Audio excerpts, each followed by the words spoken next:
Well, greetings, Mr. Kolazar's class. Our last of our 5 types of chemical reactions is going to be combustion. Now, combustion, we always think of the idea of fire.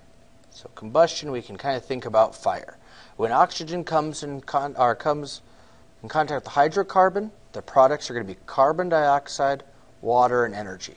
So we need oxygen as a reactant and hydrocarbon as a reactant to make our fire or combustion.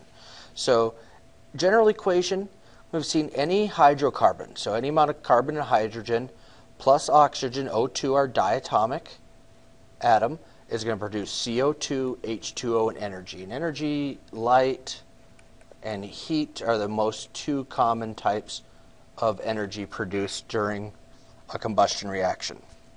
So oxygen and hydrocarbon, hydrogen and carbon, to produce carbon dioxide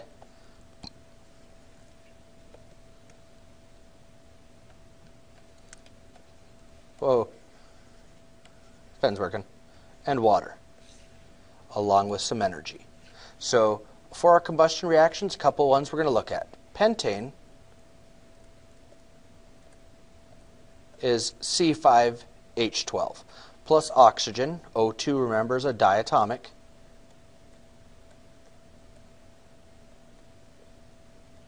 is going to produce carbon dioxide and water along with some energy. So to balance our chemical reactions out, we've got both sides of our reaction. We've got carbon, hydrogens, and oxygens. So we've got 5 carbons on the left, 1 on the right, 12 hydrogens on the left, 2 on the right, 2 oxygens on the left, and 2 plus 1 is 3 total. 2 plus 1 gets us 3 total. So we'll start by balancing our carbons. 5 times 1 gets us to 5 carbons to match up. 5 times 2 is 10, plus 1 gets us to 11 oxygens total. We'll look at our hydrogen second. We've got 12 on the left, so 2 on the right, so we need 6.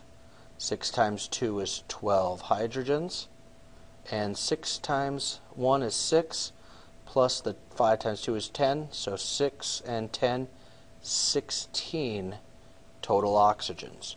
So to balance out oxygens, if we have 2 on the left, our reaction side, 8 times 2 is 16. And so in the end, 5 carbons on both sides, 12 hydrogens on both sides, 16 oxygens on both sides. So in the end, this reaction is balanced. Now for our last example, it gets a little bit trickier as we're going. It's an acetylene reaction. So acetylene, C2H2. You might have heard of it. This is what's in a jeweler's torch or in a really hot torch. Plus oxygen is going to produce carbon dioxide and water. So we have another combustion reaction of our hydrocarbon.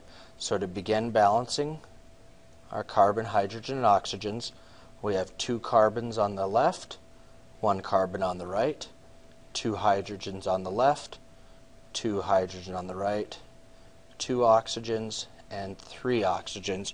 So right now we're not quite balanced. So to begin with, our first step is we need to get our oxygens to be balanced somehow. So we have got to go through our carbons to be balanced first before oxygen and hydrogen. So carbons 2 to 1. So our first step is we're going to put a 2 in here. 2 times 1 is 2. 2 times 2 is 4, plus 1 gives us 5 total. Remember, we have to add those 2 piles of oxygen together. Now from there, we need to look at our hydrogens. Hydrogens currently are balanced. So our next step is oxygens. We have 2 oxygens on one side, 5 on the other.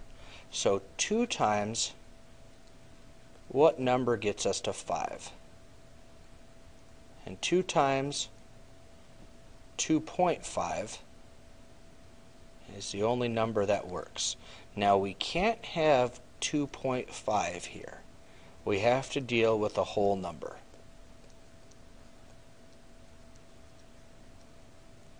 So if we're dealing with a whole number, what can we multiply by to get 2.5 a whole number? If we take 2 times 2.5, it can get us to 5. So what we're going to do is double, not just a 2.5, but we're going to double everybody. So 1 is here, 1 times 2 is 2, 2.5 times 2 is 5. 2 times 2 is 4. And 2 times 1 is 2. So in the end, we've changed those coefficients. So as we're going, 2 acetylenes plus 5 oxygens produces 4 carbon dioxides and 2 H2Os. We need to make sure we have whole numbers. We can't use those fractional numbers, so we need to multiply to get a whole number. Combustion, that is our final of our reactions. You can work through identifying our types of reactions and balancing our equations now.